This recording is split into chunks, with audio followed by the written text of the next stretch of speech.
since December 2018, her father has been sleeping with her. He threatens to kill her if she tells anybody. Threatens he will not pay her school fees. It got so bad that my daughter drank Sniper. You all know what Sniper is. Drank Sniper to end her life. And nobody told me. Nobody told me. Even not for the uncle's wife in Abuja, and Igbo woman married to this family. That when my daughter opened up to her, she said, if people send me back to Jalingo, she was brought to Abuja after the side attempt. She said, if you send me back to Jalingo to go back to my father, I will kill my father and I will kill myself. I don't want to go back. I refuse to go back. So this woman kept asking her, what will make you want to kill your father and yourself? Please, I beg you, tell me. One day in the middle of the night, she tapped her. She said, Auntie, if I go and die and I don't tell you, I will not forgive myself in the grave. This is the reason. Since 2018, this is what I've been going through. My grandmother knows. My aunt knows. I've told them. But all they tell me is to keep quiet and bury it inside of me and never tell anybody. That it is my secret to carry to my grave. Let nobody ever hear of it. And I can't take it anymore. If you allow me go back, this is what will happen. This woman was in tears. And they called me. She said, I want you to hear from your daughter. There's something I've heard that I've not had peace. When I took the phone, I was like, what's going on? She said, Mommy, I need you to come to Nigeria as soon as possible. I need you to come. She was crying. She hung up. I called back. Please, can you tell me what's going on? She said, I don't know how I will tell you this, but this is what my father has been doing to me since 2018, and I am tired. I can't take it anymore. I need justice. I need someone to fight for me. And you're the only one who can fight for me, because these people don't consider me like one of their own. They don't treat me like one of their own. And she said, I curse the day you met my father. I curse the day you gave birth to me. And I curse the day I bore the name of this family. If you don't come, it's my body that you come and bury. The shock, I can't even explain what happened. I woke up in the hospital 3 hours later. Luckily, I had a neighbor that was around. My neighbor told me that they found me in a pool of blood, out of shock, and they took me to I woke up 3 hours later. Thank God I survived that shock and pulled myself together and rushed over to Nigeria to hear from my daughter firsthand. The things, how a father would put his mouth in her mouth and tell her if she doesn't do as told, he will break her neck. He will kill her.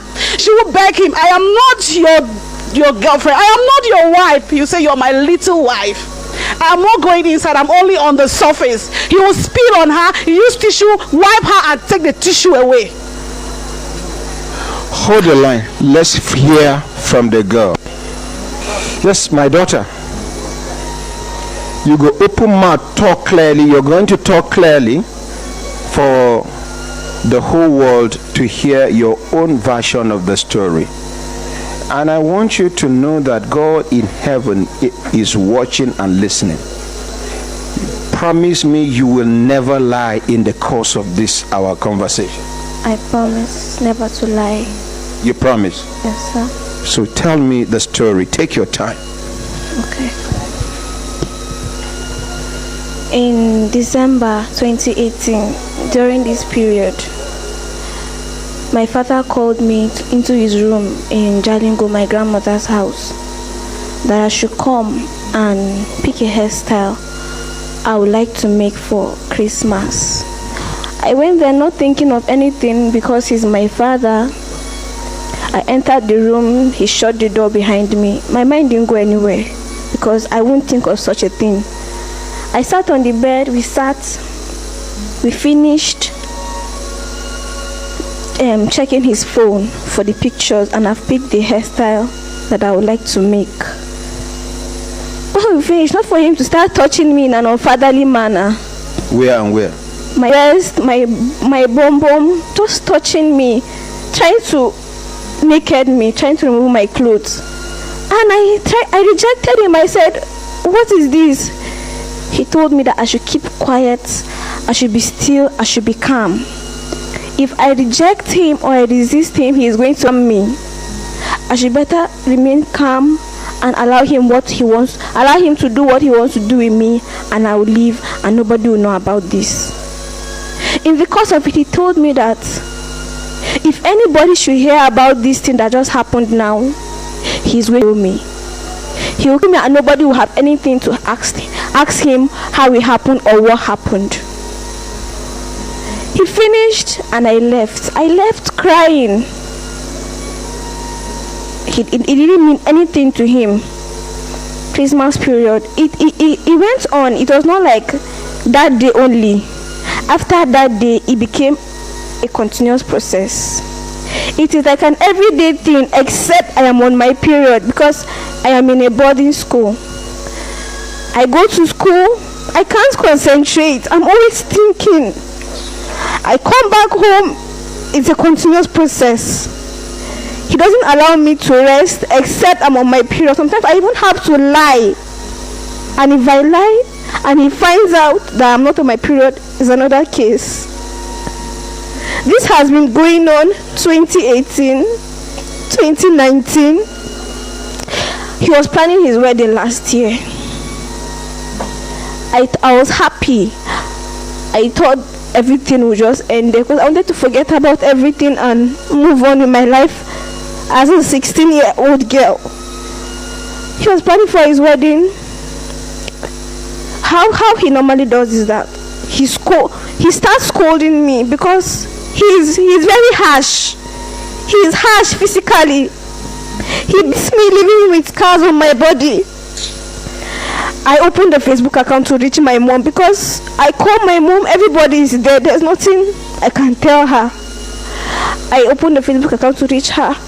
When he found out about that Facebook account, he beat me mercilessly with a barbed wire. Scars all over my body, my hands, everywhere. I was bleeding on my body. I couldn't reach her. What of the relations in the compound? Didn't they talk to him?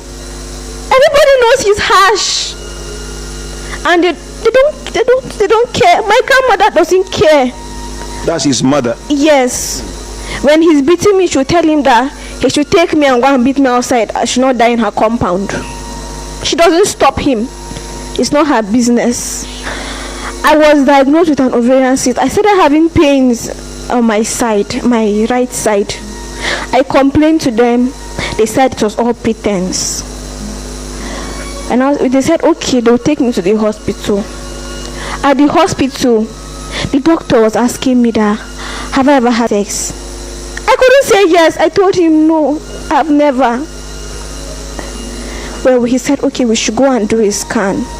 When we're going to do the scan, my father said that if they scan me and they don't find anything in me, he's going to kill me for making him waste his money to bring me to the hospital. We did the scan. On the paper, they wrote, very urgent. I needed surgery for it to be removed. My father said he doesn't care. He will not waste 1 kobo of his for them to go and do a surgery on me. It's not his business. If he ruptures in me, it's my problem. If I die, he doesn't have anything to lose. He's a man, he can have other children. It's me and my mother that have to lose. Okay.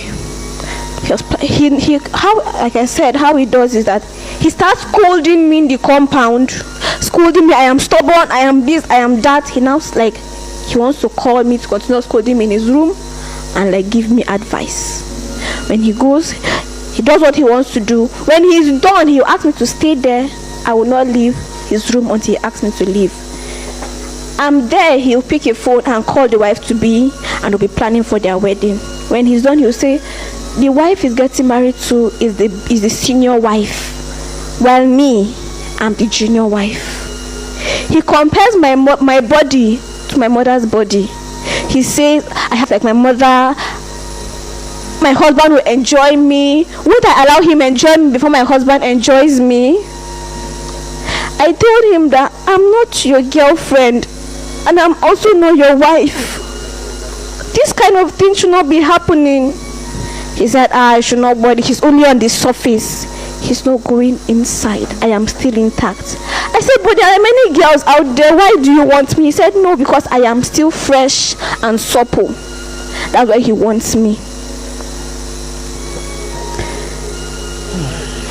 He got married last year, June. But it didn't end. He continued. Where was the wife? They moved out of my grandmother's house to their own house. So he comes to the house, my grandmother's house, and does what and sleeps with me. Have you ever, who have you reported this matter to, and what were their responses? This year in August, because my grandmother is aware. She's aware from when it started. She was aware of it. You told her? I didn't tell her, but she was aware. She was aware, but I didn't tell her. But I knew she was aware, and she knows she's aware. Yes. Then who again? This year in August, I got frustrated because 2018, 2019, 2020, I was frustrated. I don't concentrate in school. I'm always thinking, I'm always lost because of what this man has done to me. I was depressed. I said, if this man is telling me to keep such a thing inside of me, I know that I would die one day. This thing will me, so it's better I end my life myself, because if you heal me, it's going to pain me. I took sniper this year August because this year when school closed for COVID-19, I respect his wife so much, so he called me that his wife would like to see me in their house for me to help her do some things in the kitchen. I went there for me not to find his wife. They had issues, they got separated, his wife had left. I never knew, but he lied to me that his wife wants to see me. So I went there in the morning.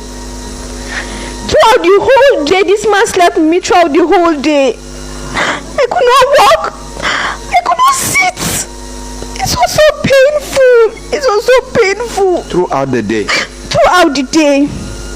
He starts, he go and eat, he come, just throughout the day. He will start, stop, go and eat, come back? Yes. So throughout the day, when he's done, he doesn't spill in me. He puts it on my tummy, wipes it with a tissue, and takes it away. I don't know what he does with it. He takes it away. So I was frustrated, and this COVID-19 lockdown is very long. It's very long.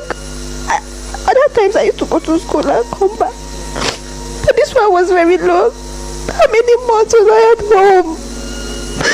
How many months was I at home? I was frustrated. I said, I know I would die, so let me just make myself, let me leave this world, because there's nothing. I have no peace. Let me just die and leave this world. I drank sniper to end my life. When I took it, he told me that I want to come here for who? Since I want to die, he will help me end my life even before I die. So he was struggling me. I didn't struggle because I was ready to die at that time. He saw that I was not struggling. He now left me. When he left me, he told me that I should leave this compound and go and die outside. I will not die in his mother's compound. I went, I was at the gate, I was very weak. I was on the floor. My grandmother was watching me. All of them were watching me to die with it, so that nobody will ever know about it. Hold the line. You just hold on.